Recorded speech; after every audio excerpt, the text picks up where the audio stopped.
America today? Instant everything. Phones glued to faces, arguing with strangers online. But there was a time. Weirder, simpler, maybe slightly more flammable. We dug through the dusty attics of history to find 101 lost traditions that'll have you laughing, cringing, and wondering how we ever survived. Some we miss, some not so much. Let's find out. 1. Sunday drives. Remember when gas wasn't priced like liquid gold? People would just drive, aimlessly. Pile the whole family into the station wagon, no destination, just burning fuel for the sheer hell of it, maybe ending up 3 towns over arguing about whether to get ice cream. It was pure, beautiful pointlessness on 4 wheels. 2. Front porch sitting. Forget your curated Instagram feed. The original social network was a wooden plank porch. You'd sit there for hours, iced tea sweating in your hand, watching the world go by, judging neighbors' lawn care choices, and exchanging unfiltered gossip in real time. Zero algorithms, 100% authentic neighborhood drama.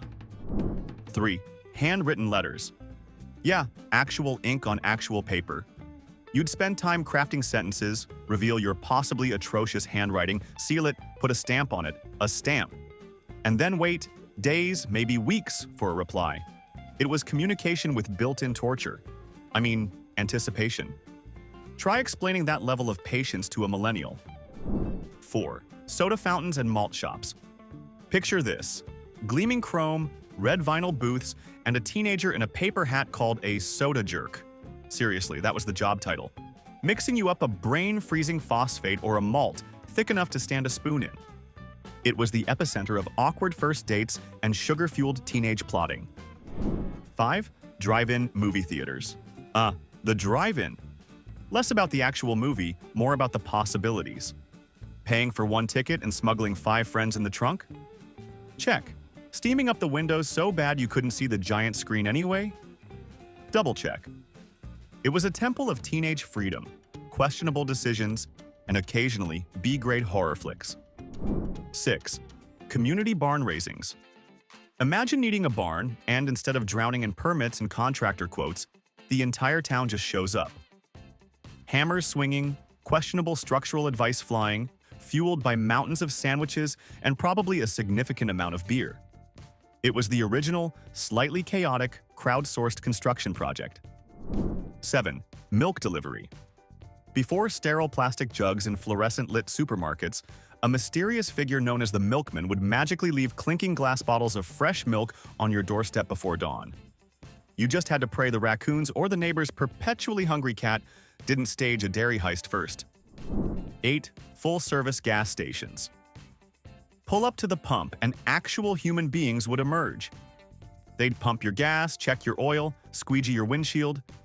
Basically treat your rust bucket Pinto like a visiting dignitary's limo. It made you feel pampered, important, and contributed significantly to national laziness. Beautiful. 9. Neighborhood block parties. Someone decides to close off the whole street, grills get dragged onto the asphalt, and suddenly you're forced into awkward conversation with Dave from down the block while navigating a minefield of questionable potluck dishes. Who brought the ambrosia salad this year? It started forced but usually ended fun. Usually. 10. Penmanship cursive classes. Schools used to dedicate serious time to teaching kids how to write an elegant, flowing script that looked like a fancy wedding invitation. Now, most signatures look like seismograph readings during an earthquake. Cursive was the original, useless but pretty flex. Remember those ink stains? Permanent badges of honor. 11. Home economics and shop class. Mandatory classes where girls learned to sew vaguely pillow-shaped objects and bake things that could double as doorstops, while boys crafted dangerously unstable bookshelves and learned not to cut off their thumbs. The idea was life skills. The reality was often hilarious incompetence. 12. Intermission. During movies, halfway through the film, glorious light. A built-in, universally acknowledged break. Time for a mad dash to the horrifically crowded restrooms, a strategic assault on the overpriced concession stand, and a frantic debrief with your friends about WTF just happened in the plot. Essential. 13. Singing telegrams. Need to celebrate a birthday? Announce undying love? Utterly humiliate a coworker? Hire someone dressed as a giant chicken or a gorilla to show up unannounced and belt out a personalized song. Maximum public embarrassment guaranteed. It was weaponized performance art, and it was amazing. 14. Penny candy stores. Not dollar stores, penny stores. Walls lined with glass jars filled with every conceivable shape and color of pure sugar. For literal pennies, you could assemble a bag bursting with Mary Janes, Bit-O honey, atomic fireballs, enough to induce a week-long sugar high and guarantee future dental work. Glorious. 15. Community cookbooks. Those spiral-bound books sold for church fundraisers filled with recipes submitted by local legends. Expect vague instructions like bake until done, ingredients measured in pinches or lumps, and maybe passive-aggressive notes like Dorothy's famous, but really my casserole. Culinary history, one questionable dish at a time. 16. Homemade Halloween costumes. Before Amazon Prime delivered polyester superhero suits in 24 hours, parents and kids actually made costumes. Out of cardboard boxes, old sheets, excessive amounts of glitter, and things that were probably highly flammable. They were unique, often ridiculous, and built character, and maybe a slight fire risk. 17. Town square dances. Grab your partner, do-si-do. Awkward teenagers, surprisingly agile seniors, and everyone in between attempting complicated steps under the watchful eyes of the entire town. Participation wasn't really optional, and neither was the resulting laughter, mostly directed at the terrible dancers. 18. Soda in glass bottles, Coke, Pepsi, knee-high. It just hit different from a heavy, cold glass bottle. Was it scientifically better? Probably not. Did everyone believe it tasted better, colder, fizzier? Absolutely. Plus, you got a nickel back for returning the bottle sometimes. Built-in recycling incentive. 19. Public phone booths. Those cramped, often sticky glass coffins on street corners. Offered the illusion of privacy while you plugged in dimes, yelled over traffic noise, and prayed nobody was waiting outside to mug you. Also the preferred changing room for at least one famous superhero, apparently. 20. Elaborate holiday window displays. Forget online ads. Department stores used to wage full-blown visual wars with their holiday window displays. Animated elves, intricate winter scenes, tiny trains chugging through miniature towns. It was pure magic, designed to lure you inside to spend money you didn't have. And it worked. 21. The Fuller Brush Man, or door-to-door sales. Ding dong! Surprise! It's a cheerful man with a suitcase full of brushes? Or maybe encyclopedias, vacuum cleaners, or miracle cleaning solutions. These relentless optimists brought the shopping experience right to your doorstep, whether you wanted it or not. Masters of the foot-in-the-door technique. 22. Rotary phone conversations. The satisfying whir click of dialing each number individually. No backspace, no speed dial. You committed to that call. And you had to actually stand there and hold the heavy receiver, tethered by a curly cord. Forced mindfulness, 1970s style. Try explaining that wait time. 23. Sunday blue laws. Imagine, it's Sunday and nothing's open. Stores are closed, maybe even bars in some places. You were legally forced to relax, spend time with family, stare at the ceiling. It sounds insane now, but it definitely forced a different pace of life, whether you liked it or not. 24. Wearing Sunday best. Not just clean clothes, but your absolute best outfit. Often itchy, usually stiff, maybe involving a tie or uncomfortable dress shoes. Worn for church, visiting relatives, or just existing formally for a few hours to prove you weren't a complete heathen. Athleisure wear wept. 25. Specific acts of chivalry. Men universally tipping their hats, which required actually wearing hats. Always holding doors open, giving up seats. These weren't just suggestions, they were baked-in social rules. Try tipping your non-existent hat today and see what kind of confused reaction you get. It's different now. 26. Street games, Kick the can, stickball, Red Rover, Foursquare. Kids would just pour out of their houses and organize these epic, rule-bending games in the street, unsupervised, until the streetlights flickered on. That was the universal signal. Get your butt home now. Peak childhood freedom. 27. Church socials or potlucks. The ultimate arena for competitive casserole creation. Who made the green bean surprise? Whose Jell-O mold is suspiciously shimmering? It was a feast of beige food, strong coffee, and thinly veiled gossip passed around under the guise of fellowship. Bless their hearts. 28. Barbershop quartets. Suddenly, 4 guys in matching vests and straw hats appear on a street corner and bust out perfect 4-part harmony about Sweet Adeline. It was charmingly wholesome, slightly surreal, and definitely something you don't see next to the vape shop today. 29. May Day baskets. On May 1st, you'd secretly make little paper baskets, fill them with flowers or candy, hang them on your neighbor's doorknobs, ring the bell, and run like hell. It was anonymous springtime goodwill delivery. Like Ding Dong Ditch, but adorable and less likely to get you grounded. 30. Fix-It shops. Your toaster stopped toasting, radio gone silent, lamp on the fritz? You didn't just trash it. You took it to the local Fix-It shop, run by some genius who could actually diagnose the problem and replace the tiny broken part. They were wizards fighting against the tide of planned obsolescence. 31. Hand-churned ice cream. Forget fancy gelato machines. This involved a bucket, ice, rock salt, a crank you turned until your arm fell off, and infinite patience. The result was often slightly icy, maybe a weird consistency, but tasted like pure victory because you earned it, damn it. 32. Mending clothes. Got a hole in your jeans? You'd patch it. A hole in your sock? You'd darn it, meticulously weaving thread to close the gap. It was a time when clothes were expected to last, and tossing them for a minor flaw was unthinkable. Your grandparents were accidental eco-warriors. 33. Formal courting rituals. Forget swiping right. Dating used to be a complex diplomatic mission, asking permission from parents, supervised parlor visits, maybe exchanging pre-approved letters.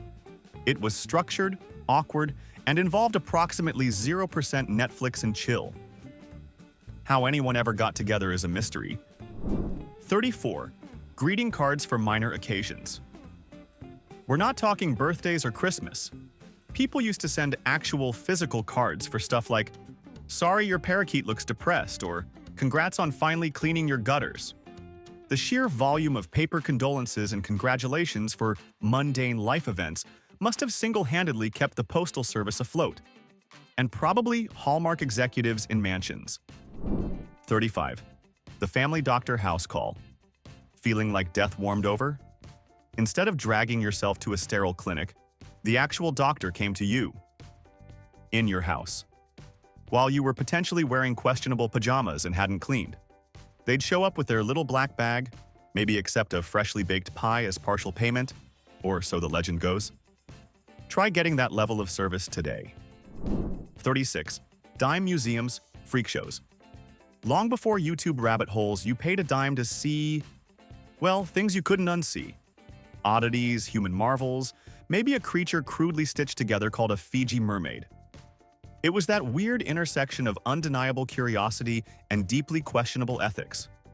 Definitely a different era of entertainment standards. 37. Apprenticeships as standard. Forget mountains of student debt for a degree you might not use. You learned a trade, carpentry, printing, blacksmithing, by actually doing it, working under a master for years. Often for peanuts, maybe just room and board. It was the original unpaid internship, but you might actually come out of it knowing how to build something other than resentment. 38. Town criers. Before push notifications ruined our peace, news was delivered by a guy in tights literally yelling, hear ye, taxes are going up, Mildred's cow has escaped again, King George is being a jerk." Imagine getting your breaking news alerts bellowed at you in the town square. Less convenient, infinitely more dramatic. 39. Oratory debate clubs. People actually practice the art of forming coherent arguments and delivering them eloquently. in public, instead of just smashing their keyboard in all caps and calling someone a poopy head online. It was about persuasion, rhetoric, and maybe occasionally winning a cheap trophy. A lost art, truly. 40. Chaperoned dates. So you finally scored a date with Betty Sue. Great, except her stern-faced Aunt Agnes, professional fun killer extraordinaire, is tagging along, sitting 3 feet away, monitoring every glance, every nervous giggle.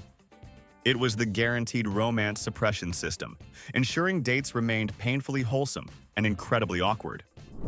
41. Sleeping porches. Air conditioning?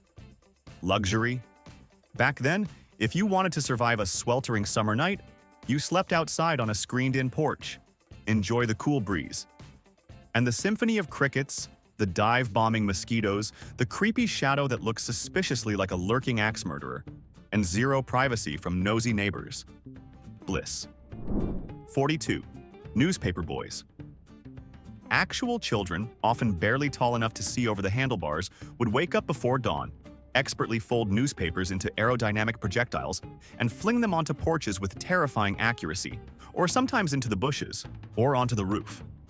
Tiny, underpaid, paper-hurling ninjas bringing you yesterday's news today. 43. Victory gardens. During wartime, patriotism meant turning every square inch of available dirt, your lawn, the park, that patch beside the factory, into a vegetable garden. We'll show the enemy, with excessive amounts of zucchini. It was a nationwide surge of amateur farming, resulting in community spirit and probably a lot of compost. 44. Check writing. This ancient ritual involved a special booklet, careful penmanship, writing numbers out in long form, just in case, and the constant low-grade anxiety of balancing your checkbook. Plus the satisfying rip as you tore it out, and the sheer terror when you heard the word bounced. Financial bungee jumping. 45. Layaway. You found the perfect item, but couldn't afford it. Solution? Pay a little bit now, and the store holds it hostage. You visit weekly, lovingly gazing at your imprisoned object behind the counter while making tiny payments. It was delayed gratification dialed up to agonizing torture. Builds character, they said. Mostly built frustration. 46. S&H green stamps. Buy groceries. Get stamps. Fill up the gas tank. Get stamps. Lick thousands of tiny sticky green squares and paste them into little booklets until your tongue felt like sandpaper. Collect enough booklets, and you could redeem them for a slightly mediocre toaster. It was gamification at its most tedious, yet strangely addictive. 47. Double features at the movies. 2 movies for the price of 1. What a deal! Except the first movie was usually some Z-grade sci-fi flick, or a forgotten western that tested your will to live. But hey, value. It was an endurance test for your bladder and your tolerance for questionable filmmaking. 48. Saturday morning cartoons. The sacred ritual. Wake at dawn. Pour a bowl of cereal containing approximately 98% sugar. Plant yourself inches from the TV. Consume hours of glorious, mind-rotting animation featuring talking animals, exploding anvils, and questionable physics. Repeat weekly until puberty. Parental supervision optional. 49. Car hops on roller skates. Forget dingy drive-through windows. Servers would glide up to your car on roller skates, balancing trays piled high with burgers, fries, and frosty milkshakes. It was peak retro coolness combined with a high probability of spectacular food-flinging wipeouts. Dinner and a show. 50. Hobo signs or code. A secret language for people living on the margins. Symbols scratched onto fence posts or bridges indicating safe place to camp, mean dog here, you can get work, or don't bother knocking. It was a fascinating, practical system of communication born from hardship. Basically, analog Yelp for the transient. 51. Knife sharpening services. You'd hear a bell ringing or see a guy pushing a cart with a grinding wheel. Bring out your dull kitchen knives, and for a small fee, he'd put a terrifyingly sharp edge back on them right there on the sidewalk. Slightly menacing, incredibly useful. Don't run with those freshly sharpened scissors. 52. Telegrams. Urgent news arrived not via instant message, but delivered by a uniformed messenger holding a stark piece of paper. Short, clipped sentences. All caps. Strange punctuation like stop. The dramatic weight of receiving one. Imagine getting dumped via telegram. Cold, stop. 53. Street corner newsstands. Little kiosks packed floor to ceiling with newspapers from everywhere. Magazines covering every conceivable topic. Maybe some cigars and candy. Run by guys who seem to know everything happening in the city, delivered with a side of gruff commentary. The original information overload center. 54. Reading a physical newspaper daily. Unfolding that big, unwieldy paper, the smell of ink, scanning headlines, maybe actually reading an entire article longer than 280 characters. Flipping straight to the comics or the sports pages. Getting ink smudged on your fingers. A tactile, immersive news experience, unlike endless doom scrolling. 55. Hat blocking or cleaning services. People wore hats. A lot. Fedoras, bowlers, cloches, Stetsons, and these hats needed professional maintenance. Specialized shops existed solely to clean, reshape, and stiffen your headwear. It was a time when hat hair was a serious concern requiring industrial intervention. 56. Burlesque shows. Before the internet offered instant access to everything, you could go see a live show mixing comedy, music, elaborate costumes, and the artful suggestion of naughtiness. Think fan dances, witty songs, and maybe a strategically placed feather boa.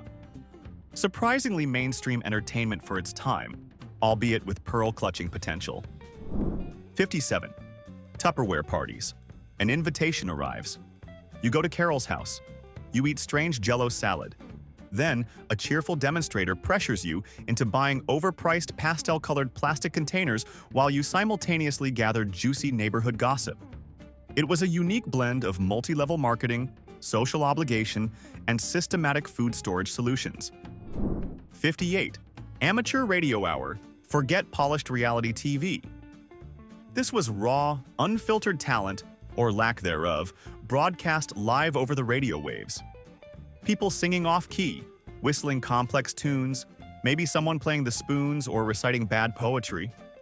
You tuned in for the potential train wreck as much as the occasional hidden gem. Pure, unscripted chaos. 59. Pinball wizardry. Forget esports. The original competitive gaming involved battling gravity, flippers, and blinking lights on a giant noisy pinball machine. Mastering nudges, catching the ball, hitting that specific ramp for the multi-ball bonus. It required actual physical skill and reflexes. Achieving the high score was neighborhood godhood. 60. Jukeboxes in every diner. The heart and soul of the greasy spoon.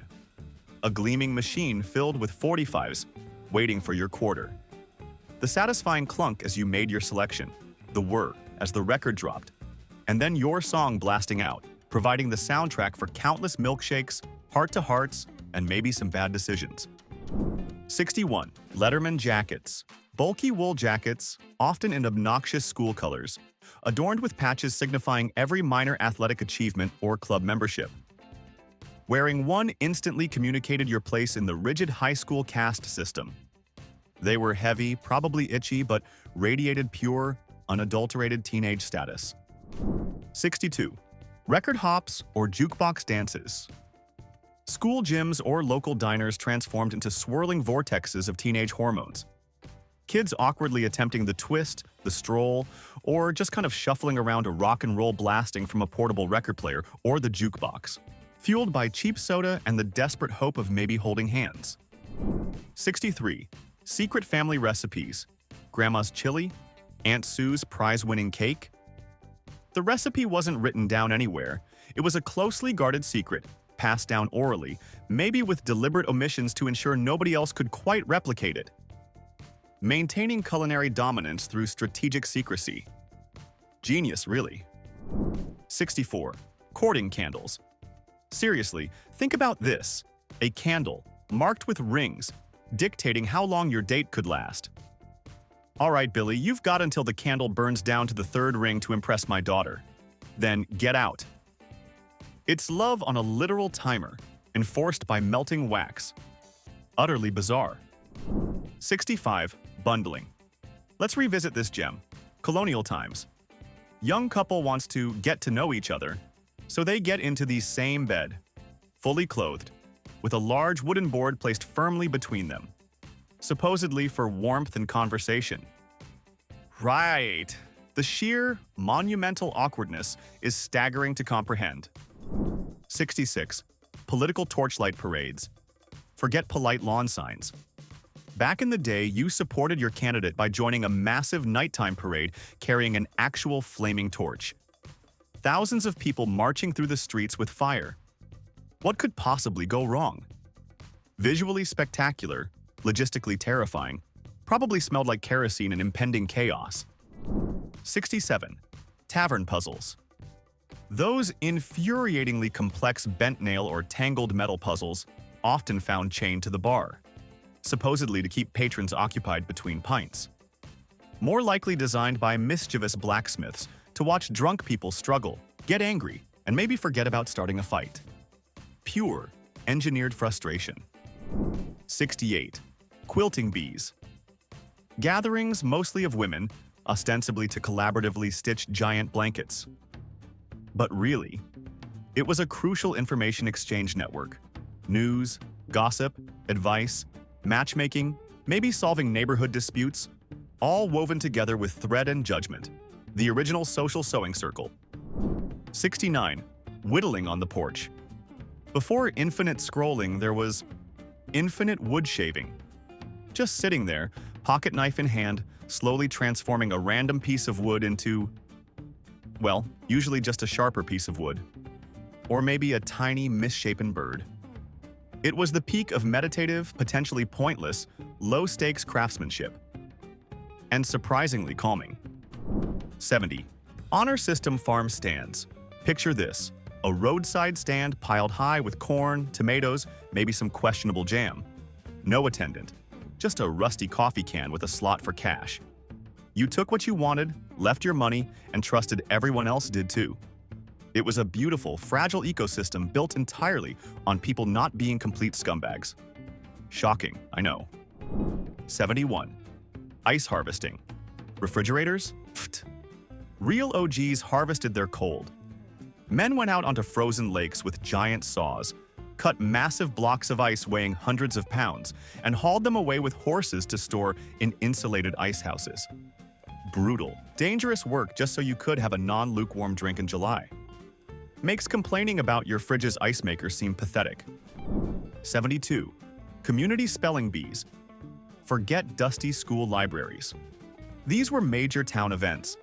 Kids, and sometimes brave adults, sweating under bright lights, facing down impossible words like onomatopoeia or sesquipedalian, while the entire community watched, judged, and maybe placed small illegal bets. High stakes, intense pressure, potential lifelong glory or shame. 73. Telephone party lines. Imagine sharing your phone line with 3 or 4 of your neighbors. Every time you picked up, you might hear Mrs. Henderson gossiping about Mr. Abernathy's suspicious new lawn gnome. Zero privacy. Infinite potential for eavesdropping, accidental interruptions, and neighborhood drama. It was the original, involuntary conference call from hell. 74. Saying grace before meals. Pausing before shoveling food into your face to actually acknowledge something? Gratitude? The cook? Divine intervention that the meatloaf wasn't burnt? It was a common ritual, even in public restaurants. A brief moment of reflection before the feeding frenzy began. Seems almost quaintly civilized now, doesn't it? 75. Community harvest festivals. When the crops came in, the whole town celebrated. Parades with tractors decorated like floats, pie baking contests with cutthroat grandma rivalries, maybe some greasy carnival rides and a slightly tipsy mayor crowning the corn queen. Pure, unadulterated, slightly agricultural small-town mayhem. 76. Outdoor clotheslines. Rows upon rows of flapping sheets, towels, and yes, your neighbor's questionable undergarments, displayed publicly in backyards across America. It saved energy, made laundry smell like sunshine or smog, and provided ample opportunity for judging your neighbor's life choices based on their washing. The original airing of dirty laundry. 77. Darning socks. You got a hole in your sock? Did you toss it? No. You got out a needle, thread, maybe a weird wooden mushroom thing, and meticulously wove the hole closed. Because socks were apparently precious commodities worth saving, unlike today when they mysteriously vanish in the dryer, never to be seen again. 78. Handwritten family recipe cards. Those stained, faded, often barely legible 3x5 cards holding the sacred secrets to Grandma's biscuits or Uncle Bob's famous chili, which might just be Hormel with extra paprika. Passed down like holy relics, often with cryptic instructions only the initiated could decipher. Culinary treasure maps. 79. Canning and preserving the harvest. The intense, steamy, slightly dangerous autumn ritual of boiling jars, sterilizing lids, and sealing away summer's bounty like a squirrel preparing for nuclear winter. Peaches, beans, tomatoes, weird pickled things. It was a race against spoilage, fueled by self-sufficiency and a healthy fear of botulism. 80. Paying with silver dollars or half dollars. Imagine lugging around pockets full of giant, heavy silver coins, Eisenhower dollars, Kennedy halves, actually using them to buy stuff. They clanked, they weighed a ton, and probably made cashiers sigh dramatically. But damn, they felt substantial, unlike swiping a feather-light piece of plastic. 81. Kids addressing all adults. Formally, not, "Hey Dave," but "Good morning, Mr. Peterson?" Not "Sup," but "Excuse me, Mrs. Gable?" It was the automatic default setting. Addressing any adult by their last name with a title was just expected. A level of baseline respect that feels almost alien today. What happened there? 82. Large-scale company picnics. Your employer didn't just give you a pizza party, they threw massive, elaborate picnics. Mandatory fun including three-legged races, awkward softball games against accounting, questionable Jell-O salads, and the unique horror of seeing your boss in shorts. Forced bonding, company style. 83. The retirement gold watch ceremony. You dedicate 30-40 years of your life to one company. On your last day, they don't just hand you your sad little box of belongings. They throw a ceremony, speeches are made, and you get a gold watch, the ultimate symbol of loyalty and time served. Now you're lucky to get a forwarded email saying Bob is leaving. 84. Metal lunch pails. Forget flimsy brown bags or trendy bento boxes. Generations of workers and kids carried sturdy, often domed, metal lunch pails, sometimes with matching thermoses inside. They could withstand drops, double as impromptu seats, and looked infinitely cooler carrying your bologna sandwich, built like tiny tanks. 85. Factory whistles signaling shifts. Before digital schedules and smartphone reminders, entire towns ran on the schedule of the local factory whistle. Its piercing blast marked the start of the day, lunchtime, the end of shifts. It was the inescapable soundtrack of industrial life, setting the rhythm for thousands. Eerie when you think about it. 86. Serenading. Picture this. A lovesick young man standing beneath his crush's window, guitar in hand, or maybe just raw vocal power, pouring his heart out in song. High risk of sounding terrible, getting things thrown at him, or attracting stray dogs. But hey, points for romantic, potentially restraining order-worthy effort. 87. Shotgun weddings. Oops, baby on the way? Time for a wedding. A very, very prompt wedding. Sometimes encouraged by the bride's father, who might just happen to be cleaning his shotgun on the porch when the groom comes calling. Nothing says lifelong commitment, like familial coercion and the implied threat of buckshot. Ah, romance. 88. Free-range neighborhood kids. Streetlight curfew. Kids were just let loose. They vanished after breakfast, formed roaming packs, built forts in questionable locations, engaged in minor acts of vandalism, and only reappeared when the streetlights flickered on. The universal signal that dinner was ready and parental wrath was imminent. How did any of us survive? 89. Hitchhiking, as somewhat normal. Sticking your thumb out on the highway and trusting that the person stopping isn't a psycho killer? Yeah, that used to be a semi-acceptable way to travel. Adventurous? Sure. Insanely dangerous by today's standards? Absolutely. The fact that this was commonplace is mind-boggling. 90. Handwritten thank you notes. Got a gift? Enjoyed someone's hospitality? You were obligated to sit down. Pen a sincere, or convincingly sincere, note of thanks. Address it, stamp it, and mail it. Promptly. Failure to do so risked social exile and eternal maternal disappointment. It was non-negotiable etiquette. 91. Men removing hats indoors. Entering a building without taking off your hat? Scandalous. A fundamental breach of manners. Didn't matter if it was a fedora, a baseball cap, or a giant foam cowboy hat. Indoors meant bare heads for gentlemen. One of those rigid rules that just evaporated. 92. Sears Christmas Catalog, Wish Book. Before Amazon wish lists, there was the catalog. Hundreds of pages thick, arriving in the fall, filled with every toy, gadget, and questionable fashion choice imaginable. Kids would spend hours circling items, dreaming, practically drooling on the pages. It was the paper Bible of consumer desire. 93. Mom-and-pop motels. Forget sterile chain hotels. Road trips meant staying at quirky, individually owned motels with names like the Cozy Cactus Inn or Starlight Motor Court. Often featuring wild neon signs, maybe a kidney-shaped pool, uniquely questionable decor, and owners who might actually remember your name. Character, baby. 94. Radio dramas. Gather around the glowing box. Families would sit together in the living room, staring intently at the radio, listening to serialized stories brought to life purely through voice acting, sound effects, and their own imagination. It was theater of the mind, requiring actual attention spans. Imagine. 95. Baby parades. Yes, you read that right. Parades. Featuring babies. Communities would organize events where parents decorated strollers, wagons, maybe even the babies themselves, and paraded them down Main Street for prizes and local adoration. Competitive parenting elevated to a public spectacle. What a time to be alive, or infantile. 96. Keeping physical scrapbooks, printing photos, cutting out ticket stubs, arranging them artfully in actual albums with little captions written underneath.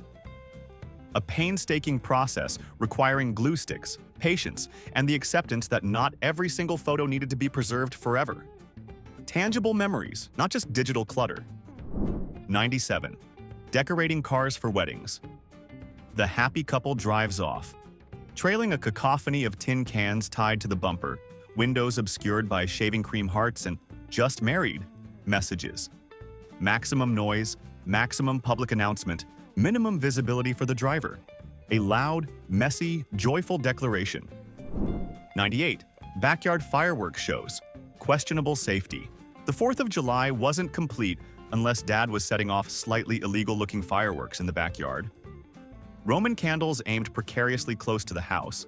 Bottle rockets whizzing past your ear. Maybe a small grass fire. It was patriotism mixed with questionable judgment and sheer luck. 99. Dressing up for air travel. Getting on a plane used to be an event. People wore suits, dresses, hats, gloves. Flying was glamorous, sophisticated, something special. Cut to today, navigating security barefoot while wearing sweatpants older than your children. Oh, how the mighty have fallen from cruising altitude. 100. The automat cafeteria. Imagine a wall of little glass windows. Put coins in a slot and pop. A door opens, revealing your chosen dish: pie, sandwiches, macaroni, and cheese. It was futuristic, efficient, slightly impersonal, and weirdly fascinating. Vending machine dining, but with aspirations of class. 101. Free road maps at gas stations. Fill up your tank, and the attendant, remember them, would offer you a free, detailed, foldable paper map of the state or region. Essential pre-GPS technology that required navigation skills, the ability to fold things correctly, impossible, and often led to intense backseat arguments. Glorious. So, there you have it, or rather, there you don't have it anymore. 101 glimpses into a weirder, wilder America. Sunday drives to nowhere, doctors at your door, kids vanishing till dark. Some traditions?